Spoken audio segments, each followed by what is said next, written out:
өзünüzde söz bolğanda ошо.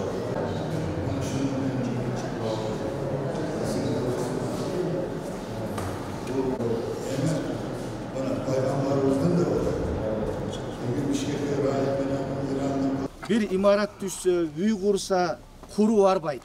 Belek menen barat. Belek berүүдagы, belek alуудагы Пайгамбарыбыз Muhammed Mustafa Aleyhisselam'ın sünneti ol esептелинет. Biri-biringizlerге belek bергиле, жүрөгүңөр жылысын деп айткан, туурабы? Ошон үчүн биз дагы куру келбей, ушу өзүмдүн фондуман, ушул музейдин bir керегине, экинекеге bir кичине bir тыгынчык болсун деп 200 000 сом алып келдим.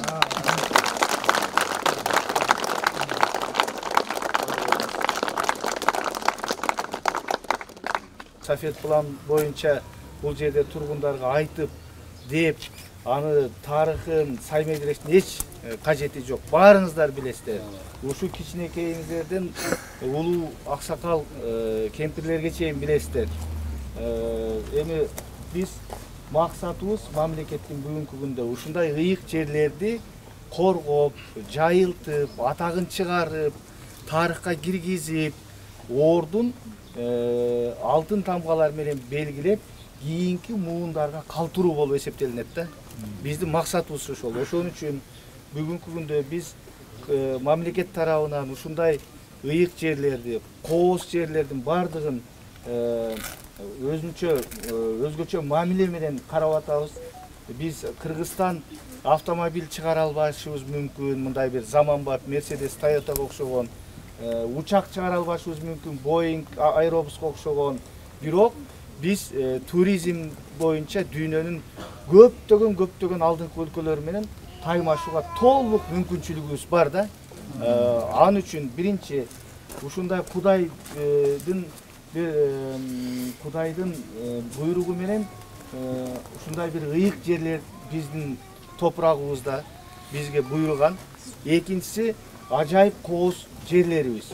Мына ушул жерлерибизди биз туризмдин bir Меккесине айландырышыбыз керек да. Туризмдин Меккеси болуш керек Кыргызстан. Ал үчүн жаратылыш сакташыбыз керек, шарттарды түзүш, жол жасашыбыз керек, суу чыгарышыбыз керек, мейманканаларды курушубуз керек, көрктөндүрүү, жашылдандырууну колго алышыбыз керек, элдин маданиятын өстүрүшүбүз керек, ошо туризмге байланышкан туристтерди кандай тейлеш керек. Экинчиси мына ушундай ыйык жерлерди, ошол эле Сулайман тоо, ошол эле мынакей Safet план, ушундай ыйык жерлерди биз дагы атагын чыгарышыбыз керек да.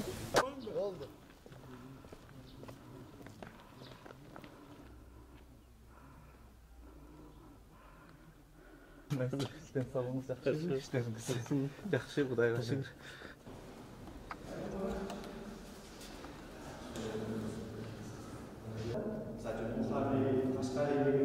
Adam hayalinde özü şu жердин аты кошулайт ал. Булардын аттарына